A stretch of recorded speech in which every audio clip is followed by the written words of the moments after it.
Yang titik beratkan teman-teman sekarang ada 18 sifat yang harus dimiliki oleh dai. Ya. Ini kalau bisa kita katakan adab dan tata krama juga bagus. Adab dai dalam dakwah. Yang pertama teman-teman sekalian adalah ilmu. Harus punya ilmu, baru bisa berbicara. Kalau tidak punya ilmu jangan berbicara. Dan antum sudah termasuk punya ilmu kalau di sub bahasan yang sedang mau dibahas itu sudah faham. Misal kita belum faham semua agama, tapi khusus di bab sholat kita udah tahu nih tata caranya, udah tahu dalilnya, itu yang kita sampaikan. Maka berarti kita sudah punya ilmu di sub bahasan itu. Tapi yang jelas ilmu ini harus teman-teman sekalian, dan tidak boleh kita batasin dengan ilmu yang pernah kita pelajari saja. Terutama hal-hal yang darurat dalam Islam, rukun Islam dan rukun iman. Ini dasar sekali, harus dimulai dari situ, ya. Kemudian Imam Syafi'i sendiri pernah menasihatin teman-teman sekalian beberapa ulama di Mesir yang ya kalau kita bisa bahasakan selevel dengan beliau, gitu kan. Imam Syafi'i melihat mereka lagi sibuk waktu dikumpul ulama-ulama Mesir waktu itu. Imam Syafi'i juga sempat datang. Di tangan Imam Syafi'i rahimahullah ada mushaf, ada Quran. Dan beliau sudah hafal Al-Quran, tapi beliau bawa Quran itu. Di tangan para ulama ini mereka saling menunjukkan satu sama yang lain kitab-kitab fikih tebal-tebal di bawah. Mereka saling mau berargumen, nanti ceritanya para ulama ngumpul nih, dalilnya di buku ini, di dalil ini dan seterusnya. Maka Imam Syafi'i rahimahullah begitu tiba disuruh bicara, diminta karena beliau dianggap tokohnya ulama, bicara di depan para ulama. Lalu kata beliau satu kalimat yang membuka majelis dan membuat orang hening pada saat itu, dan ternyata setahu saya Allah alam kisah ini setelah itu mereka pulang dan mereka sudah faham apa yang diinginkan oleh Imam Syafi'i sebagai nasihat. Kata Imam Syafi'i rahimahullah, sungguh demi Allah kitab-kitab yang kalian pegang itu telah menyibukkan kalian dari ini, dari Al-Quran, gitu kan. Maksudnya adalah kalian sibuk membaca kitab-kitab dan kalian lupa dengan Al-Quran, tidak pernah dibaca, gitu. Jadi peringatan Imam Syafi'i rahimahullah artinya pulanglah dan amalkan sesuatu yang dasar. Kemudian yang kedua selain ilmu teman-teman sekalian adalah terus saja mengikuti fatwa dan nasihat para ulama. Nggak boleh berhenti nih teman-teman sekalian. Walaupun antum sudah mulai tahu, ya, sudah mulai ikut pengajian seminggu, masya Allah ada ikhwah akhwat yang saya tahu seminggu 7 kali ikut pengajian. 7-nya ustadz juga berbeda-beda. Itu hal yang baik, positif ya. Imam Nawawi rahimahullah itu yang saya tahu memiliki 7 orang guru dalam sehari, membahas 7 kitab yang berbeda, gitu kan. Jadi luar biasa beliau, satu hari sampai 7 guru 7 kitab yang berbeda di 7 tempat, gitu kan. Sampai Imam Nawawi saking cintanya sama ilmu, beliau itu sampai kalau mau tidur malam, beliau tidur sambil berdiri. Sandar di tembok, pegang kitab, kemudian beliau meletakkan satu kakinya tersandar di tembok, yang satunya berdiri, dipakai menopang. Jadi beliau tidur-tidur, begitu bangun baca buku. Gitu. Jadi saking luar biasanya cinta dengan ilmu, gitu kan. Kalau antum Allahu a'lam nih, saya nggak tahu nih kalau sambil pegang buku tidur. Sedangkan bukunya rapi-rapi, bagus saya tetap tidur gimana? Tapi bagaimana cintanya mereka pada ilmu. Harus selalu rutin teman-teman mengikuti perkembangan para ulama, ya. Dai-dai ini mengikuti fatwa-fatwa mereka, nasihat-nasihat mereka. Setiap bertemu dengan para ulama kita harusnya minta dinasihatin. Kemudian yang ketiga teman-teman sekalian, ikhlas dalam berdakwah. Ikhlas dalam berdakwah, tentu sebenarnya ikhlas ini harus di nomor 1 ya. Cuman ini tidak berurut, saya cuman susun secara teracak. Yang jelas ikhlas adalah hal yang penting. Dan ini sudah pernah saya jelaskan, contoh misalnya, sesuatu yang ikhlas karena Allah pasti akan kekal. Pasti akan kekal. Ingat kisah Imam Malik rahimahullah. Imam Malik rahimahullah pada saat beliau menulis kitab Muwatta dan mau membukukannya, Allahu alam yang saya tahu itu pada saat itu murid-muridnya datang mengatakan, wahai Imam, sekarang semua ulama-ulama yang selevel dengan anda lagi nyusun buku dan sengaja menamakan Muwatta seperti buku anda. Karena ini dianggap Imam Malik kayak contoh. Kalau apa yang Imam Malik lakukan, yang lain juga lakukan, berarti mereka tenar seperti Imam Malik. Seperti itulah. Jadi dianggap saingan, gitu kan. Dan pada saat itu sampai jumlah kitab Muwatta 1200. 1200 buku fikih ditulis oleh 1200 penulis, semua namanya Muwatta, termasuk Imam Malik, gitu kan. Rahimahullah. Lalu kata Imam Malik kalimat yang masyhur, "Maka lillahi fahuwa baq." Semua yang dilakukan karena Allah, dialah yang akan kekal. Ternyata betul, waktu suku Tatar, Mongolia masuk ke Baghdad dan menghancurkan Baghdad, waktu itu semua buku-buku tulisan para ulama diceburin ya di sungai-sungai gitu kan. Kemudian banyak muslimin yang dibunuh, dibantai pada saat itu. Subhanallah, termasuk buku-buku Muwatta ya, yang ada tersebar pada saat itu di Irak, karena Imam Malik di Madinah ya.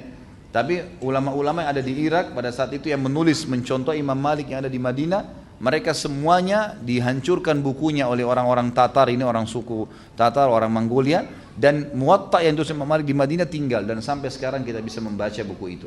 Artinya keikhlasan teman-teman sekalian dalam melakukan perbuatan itu akan menghasilkan banyak manfaat. Yang keempat, orangnya hikmah ya.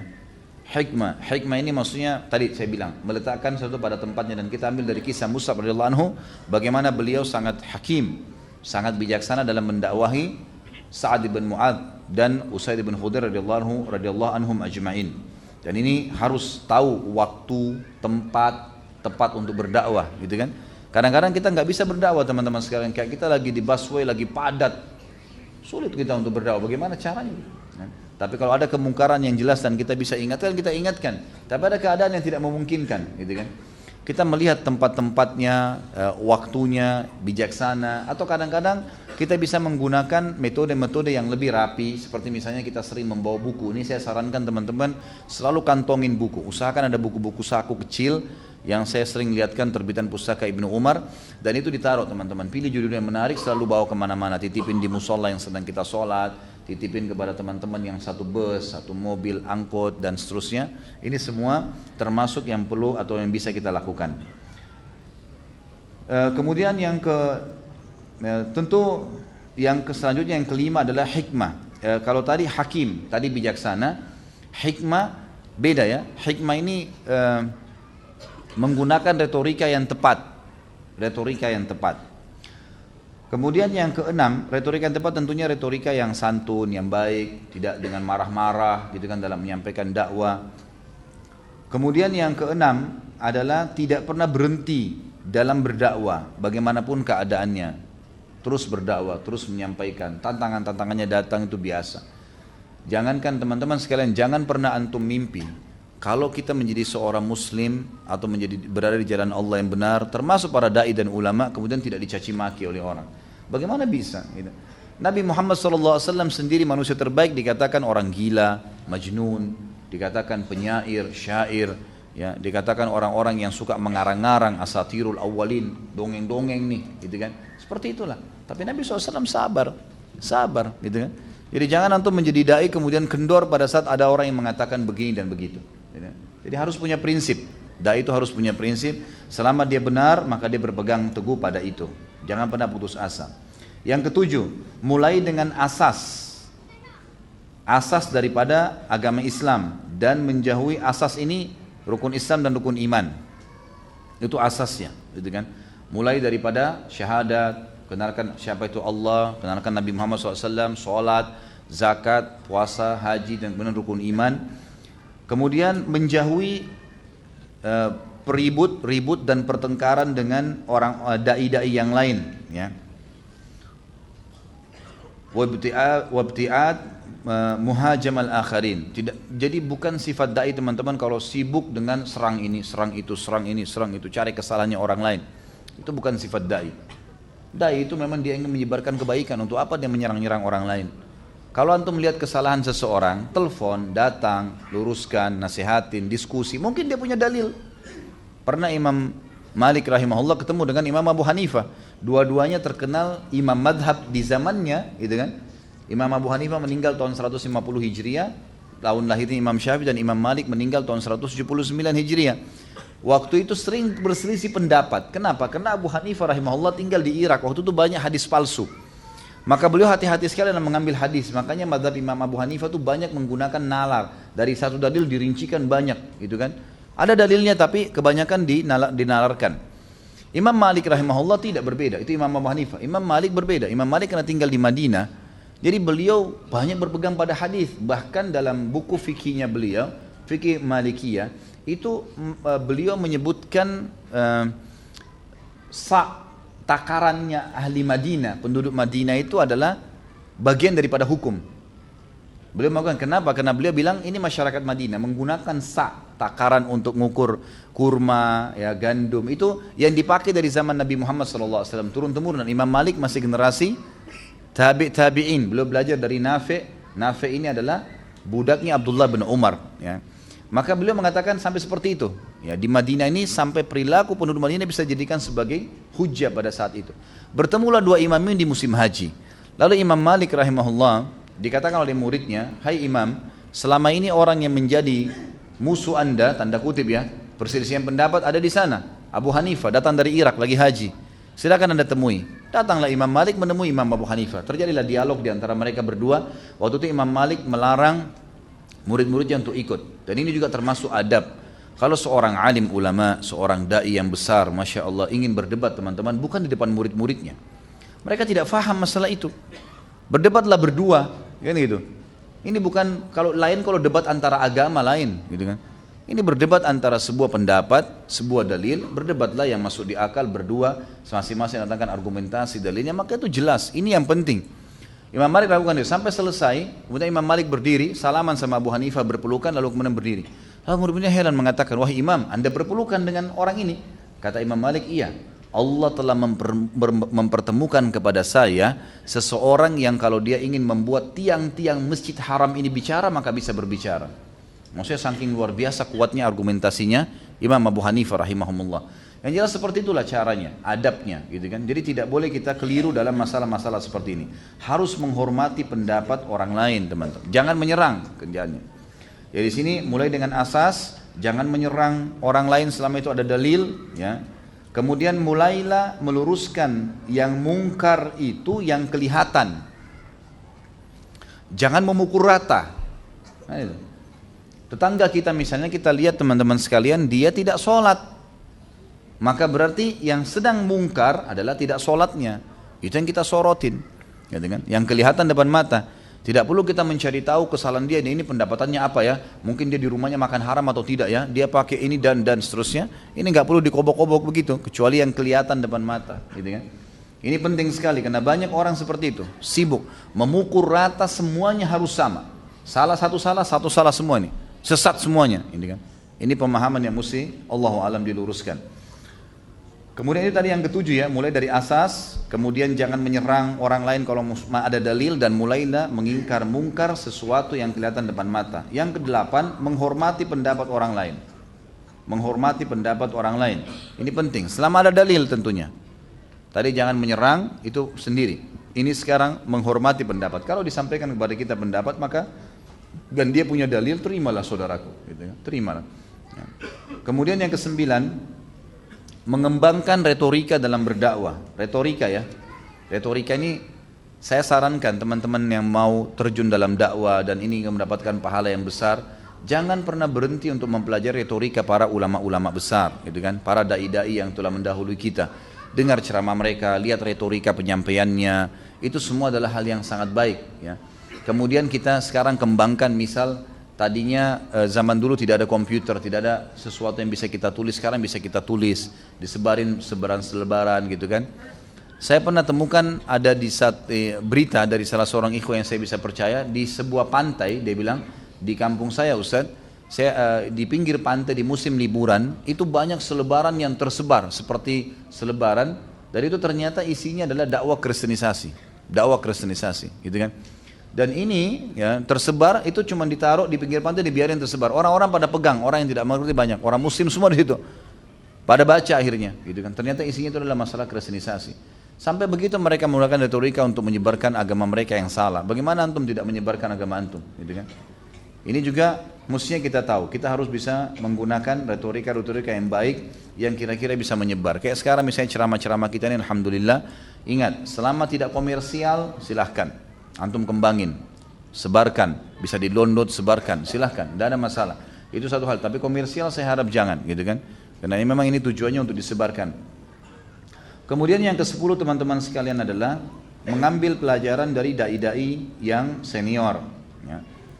Jadi tadi mengembangkan retorika, kemudian yang ke-10 mengambil pelajaran dari dai-dai senior yang sudah punya pengalaman. Terutama kalau kita ingin masuk ke sebuah lokasi baru. Seperti misalnya saya ingin ceramah di Irian, Jangan terjun bebas gitu kan. Tapi kita coba cari tahu siapa nih dai yang pernah ke sana, atau kita baca informasi tentang tempat-tempatnya gitu kan. Saya waktu pertama datang ke Irian, masuk ke pedalaman, saya nggak ngerti apapun waktu itu. Tapi akhirnya yang saya lakukan adalah coba saya pelajari tentang kondisi kampung-kampung yang ada di sana, berapa komunitas muslim, dan begitu tiba di satu kampung saya paling pertama nanya, mana masjid? Ada masjid nggak? Ada. Saya pamit sama marbotnya, bisa saya nginap di masjid? Bisa. Baik, silakan. Akhirnya mulailah saya mengembangkan dakwah di situ dengan cara saya mendatangi masjid itu sendiri. Kemudian yang ke-11 teman-teman sekalian, kita harus ya, zuhud ini membatasi diri dari apa yang dimiliki oleh orang. Jadi dai itu sulit untuk sukses kalau dia selalu targetnya untuk mendapatkan keuntungan duniawi dari ceramahnya, gitu kan. Kalau sesuatu yang memang didiskusikan, dibicarakan, atau memang dia diberikan itu lain. Tetapi kalau dia tentukan tarif misalnya, ini nggak boleh. Ini akan mengganggu keikhlasan dalam berdakwah. Sebagaimana sabda Nabi SAW untuk menarik hati orang, uzhud fid dunya yuhibbukallah, wazhud fi ma bi aidin nas yuhibbukan nas. Ya. Cobalah kamu zuhud di dunia, artinya kamu batasi kecuali hal-hal yang penting saja di dunia, maka Allah akan mencintaimu. Dan zuhudlah terhadap apa yang di tangan orang, batasi, jangan sampai mengemis dengan mereka, maka manusia akan mencintaimu. Yang ke-12, karam. Karam ini dermawan, suka memberi.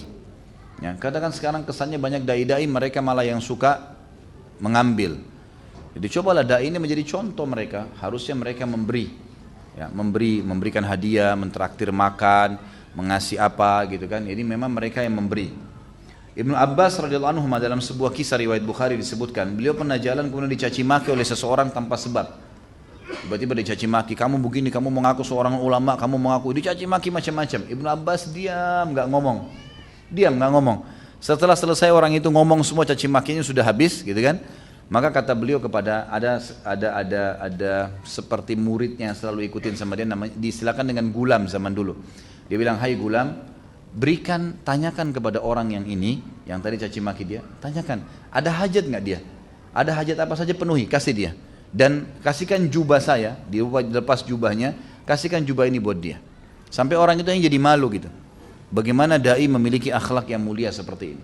Jadi jangan terbawa emosi, kalau orang bodoh, caci maki, biarin aja dia ngomong gitu kan. Tidak usah ikut-ikutan. Kemudian yang ke-13 adalah selalu menjaga penampilan yang rapi, bau badan yang wangi, sunnah Nabi SAW. Memotong kumis, memakai pakaian yang bersih, Nabi SAW suka dengan itu, memakai wangi-wangian gitu kan.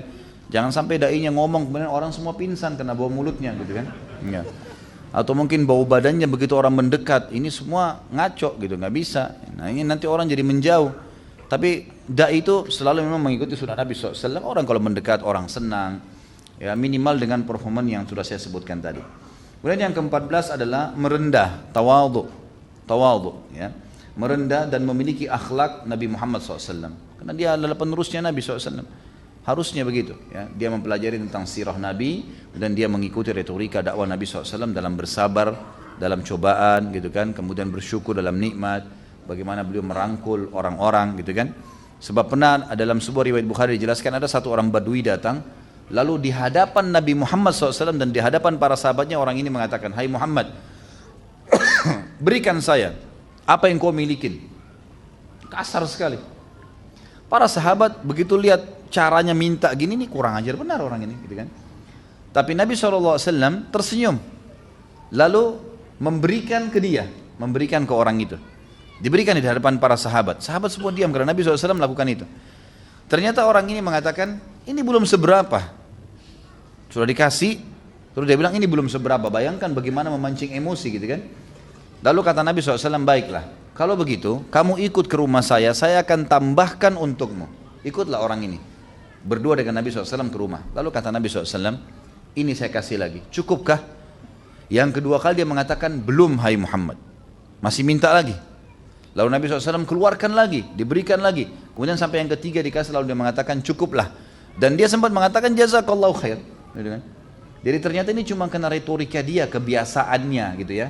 Kebiasaan dia menggunakan kata-kata yang mungkin dianggap kasar, mungkin bagi dia tidak kasar ya. Mungkin teman-teman kalau dari Makassar tahu nih di sini. Bagaimana teman-teman di Makassar kalau ngomong, lampu itu kalau mau dimatikan dia bilang apa? Hah? Bunuh lampu. Itu udah biasa. Jadi antum jangan kaget kalau ke Makassar dengar orang matikan lampu itu bunuh lampunya. Lampu aja dibunuh gitu kan. Tapi sudah begitu retorika. Dan itu bukan niat kasar ya. Bukan niat kasar, memang sudah begitu bahasanya. Kan sudah begitu, mungkin kita berteman sama teman-teman nelayan, biasa teriak-teriak panggil temannya, ini suaranya tinggi, memang sudah biasa begitu. Nabi SAW ketemu sama Baduin, lalu ternyata dia setelah dikasih apa yang dia mau, dia memang punya target, belum capai, dia bilang belum ya Rasulullah, waktu dikasih sempurna dia mengatakan jazakallah khair, kata Nabi SAW, kalimat yang kau ucapkan ini mulia, ini yang kau ucapkan baik, tepat, gitu kan? Ketahuilah, tadi waktu kamu datang, kamu menggunakan retorika yang kurang tepat, kurang baik. Dan di diri sahabat-sahabatku ada masalah. Mereka membencimu dengan perkataan tadi. Maka kamu mau nggak? Kalau kamu pulang, kamu sekarang saya keluar sama saya ke depan, lalu kamu mengucapkan kalimat yang sama yang kamu ucapkan tadi. Jazakallah khair. Dia mengatakan tentu, saya akan ucapkan. Baik, keluarlah Nabi SAW, lalu Nabi SAW langsung mengkelirkan masalah pada saat itu. Dan ini penting teman-teman sekalian. Ada masalah, kelirkan. Jangan ditunda, jangan diinapkan. Menginapkan masalah ini akan membuka pintu-pintu syaitan, gitu kan?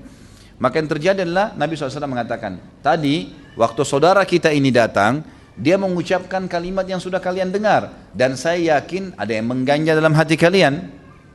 Ketahuilah, saudara kita ini memang punya hajat. Dan sudah ya saya penuhi hajatnya.